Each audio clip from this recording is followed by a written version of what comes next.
আজ আমি আপনাদেরকে বলবো এই মন্ত্রটি নিয়মিত পাঠ করুন, কমে যাবে অর্থনৈতিক সমস্যা।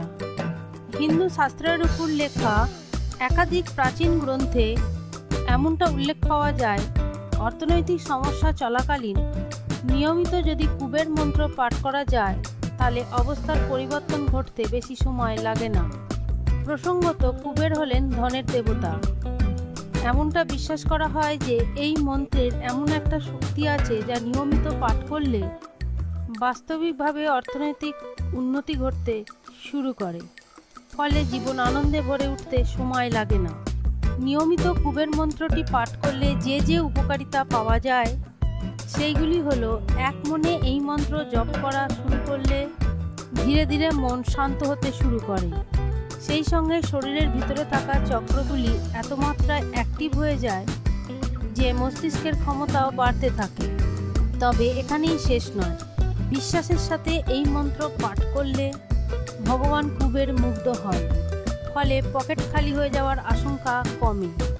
এমনটা বিশ্বাস করা হয় যে কুবেরের মন্ত্র উচ্চারণ করার পাশাপাশি যদি মহাদেবের পুজো করা যায় তাহলে অর্থনৈতিক অবস্থার উন্নতি ঘটতে একেবারেই সময় লাগে না।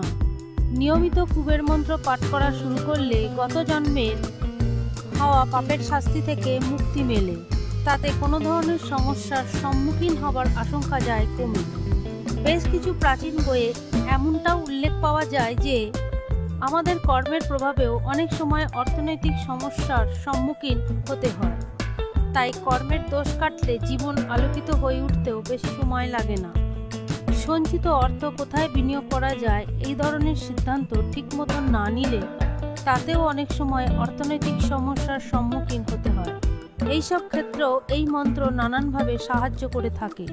নিয়মিত কুবের মন্ত্র পাঠ করলে যে শুধু অর্থনৈতিক সমস্যার সমাধান ঘটে এমনটা কিন্তু নয়, সেই সঙ্গে অর্থের সম্বন্ধে ঠিক সিদ্ধান্ত নেওয়ার সম্ভাবনাও বাড়ে, ফলে সুখ কখনো সঙ্গ ছাড়ে না।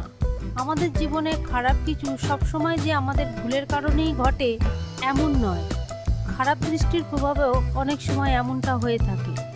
তাই তো খারাপ দৃষ্টির প্রভাব থেকে বাঁচতে কুবেরের মন্ত্র জপ করলে এই প্রভাব থেকেও মুক্তি পান। তাই কুবের মন্ত্র জপ করার পরামর্শ দেওয়া হয়ে থাকে, কারণ এই মন্ত্র নিয়মিত পাঠ করলে বাস্তবিকই খারাপ কিছু ঘটার আশঙ্কা কমে যায়। ভগবান কুবের তাদের খুব পছন্দ করে যারা হাজারো কষ্টের মাঝেও অন্যের পাশে দাঁড়ায়, বিপদের সময় নিজের কথা ভুলে অন্যকে সাহায্য করার জন্য এগিয়ে আসে। তাই নিজের ক্ষমতায় থেকে অন্যকে সাহায্য করুন, সেই সঙ্গে কুবের মন্ত্র জপ করা শুরু করুন। এমনটা করলে দেখবেন অবস্থার পরিবর্তন আসবেই আসবে।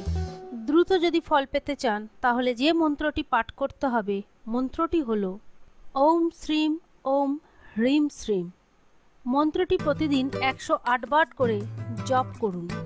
এই মন্ত্রটির অর্থ হলো: হে ভগবান কুবের, আমি আপনার সামনে মাথা নত করছি, দয়া করে আপনি আশীর্বাদ করুন এবং আমার জীবনকে করে তুলুন সমৃদ্ধ এবং বিপদমুক্ত। দিনে যে কোনো সময় আপনি এই মন্ত্রটি পাঠ করতে পারেন, তবে বিকেলে এবং রাতে করলে উপকারটা বেশি পাওয়া যায়। তাহলে অপেক্ষা না করে নিজের অর্থনৈতিক উন্নতি যদি ঘটাতে চান তাহলে এই মন্ত্রটি জপ করুন।